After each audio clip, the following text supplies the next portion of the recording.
Hai guys, nih lanjutan nih dari buku Atomic Habit ya. Ini ada di bab kelima dibahas tentang cara terbaik untuk memulai kebiasaan baru dan ini keren nih teman-teman. Ya, dan ini benar-benar membuka pikiran saya tentang ternyata memang dengan cara seperti ini akan berhasil, akan lebih banyak kita jadinya melakukan apa yang perlu kita lakukan ya.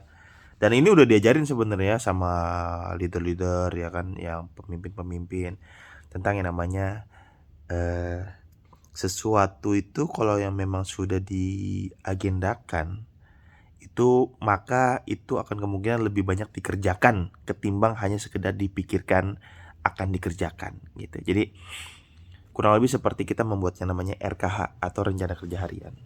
Ini saya bacain ya.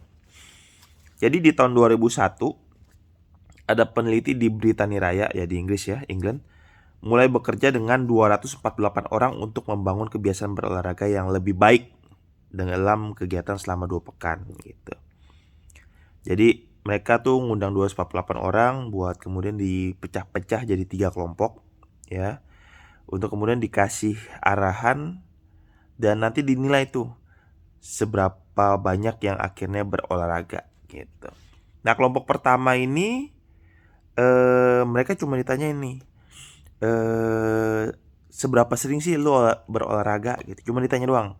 Jadi mereka tidak di apa-apain, nggak diajarin apa-apa, cuma ditanya-tanya doang tentang olahraga. Itu kelompok yang pertama. Kelompok yang kedua, mereka tuh nggak hanya ditanya tentang mereka olahraganya apa aja, berapa sering, tapi mereka juga diminta untuk membaca ya, membaca bahan-bahan tentang manfaat olahraga. Jadi istilah kata kelompok kedua ini dimotivasi lah dengan artikel-artikel, dengan dengan pengetahuan tentang manfaat berolahraga gini nih. Dan juga peneliti juga menerangkan kepada kelompok kedua bagaimana olahraga dapat mengurangi resiko penyakit jantung koroner dan meningkatkan kesehatan jantung. Jadi dikasih tahu tuh manfaat dari olahraga tuh apa sih sebenarnya gitu ke kelompok yang kedua. Kelompok yang pertama nggak ditanya, nggak dikasih tahu, nggak diajarin juga. Kelompok yang kedua ditanyain, dikasih tahu dan diajarin manfaatnya seperti apa. Nah, terus kemudian ada kelompok yang ketiga nih teman-teman. Nah, kelompok ketiga ini sama, dikasih tahu seperti kelompok yang kedua ya, ditanya-tanya tentang olahraga, dikasih tahu tentang manfaat olahraga, dikasih tahu bahwa bisa mengurangi resiko penyakit jantung koroner dan meningkatkan kesehatan jantung. Ini sama nih dengan kelompok yang kedua. Tapi bedanya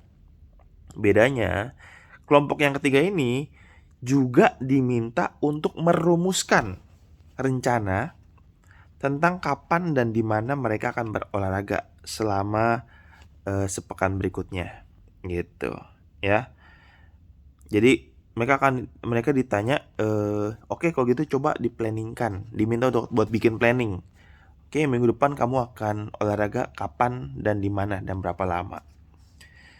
Dan secara khusus tiap anggota kelompok 3 menyelesaikan kalimat berikut. Selama sepekan mendatang saya akan ikut dalam sekurangnya 20 menit latihan pada hari apa, jam berapa dan di mana. Masing-masing tuh beda-beda. Nah, setelah penelitian ini selesai dilakukan ya, jadi minggu depannya, pekan depannya itu mereka data ulang loh. Ternyata untuk kelompok pertama dan kelompok kedua 35 sampai 38% yang akhirnya ada orang yang berolahraga. Jadi dari kelompok pertama ada 35 sampai 80%. Gampang-gampangnya anggaplah 100 lah ya kelompoknya ya. Berarti di kelompok pertama dan kedua itu, kelompok pertama ada 35 sampai 38 orang yang olahraga. Kelompok kedua juga ada 35 atau 38 orang yang berolahraga, ya kan? Nah, yang menarik adalah apa? Padahal yang kelompok kedua ini dikasih tahu tentang artikel-artikel kesehatan, dikasih motivasi tentang pentingnya kesehatan itu seperti apa. Tapi ternyata hasilnya nggak terlalu berbeda dengan orang yang tidak dimotivasi. Ya, udah dikasih tahu, udah diajarin nih tentang manfaat kesehatan, artikel kesehatan, dimotivasi tentang pentingnya berolahraga, bisa mengurangi tentang penyakit jantung dan menyehatkan jantung gitu kan. Tapi ternyata kelompok 1 dan kelompok 2 hampir tidak terlihat perbedaannya. Sama-sama sekitar 35-38 orang doang yang berolahraga di minggu tersebut. Namun di kelompok yang ketiga teman-teman, ada 91 orang yang berolahraga. Gitu. 91 orang yang berolahraga. Ya. Nah, jadi poinnya apa nih? Poinnya teman-teman. Poinnya adalah ternyata hanya sekedar pengetahuan dan motivasi itu nggak bikin orang untuk bergerak. Ya. Nggak bikin mereka untuk bergerak. Tapi ada sesuatu yang disebut dengan niat implementasi.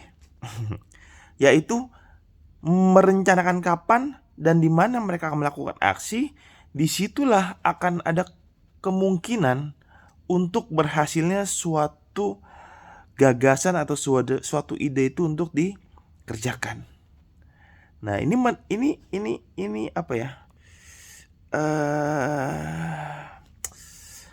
Nah, jadi ini menandakan bahwa kalau misalkan memang ya ada seseorang, entah saya atau Anda gitu ya, ingin mewujudkan sesuatu atau ingin melakukan sesuatu, baiknya itu kita tentukan mau kapan, hari apa, jam berapa, mungkin dengan siapa, atau berapa lamanya.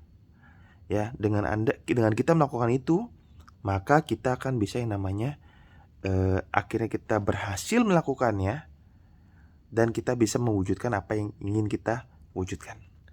Contoh misalnya ingin melakukan promosi. Ya, kita ngomong tentang promosi ya. Ingin melakukan promosi di sosmed. Buat jamnya. Jam 10 misalnya contoh ya.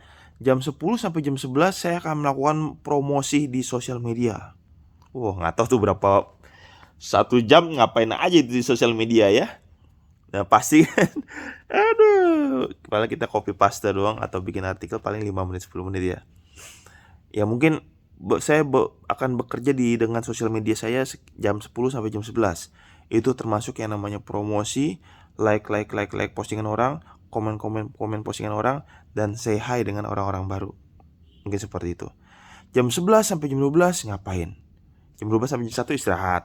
Jam 1 sampai jam 2 ngapain? Follow up grup mungkin siapa aja, berapa orang gitu kan. Jam 2 sampai jam 3 ngapain? Jam 3 sampai jam 4 ngapain?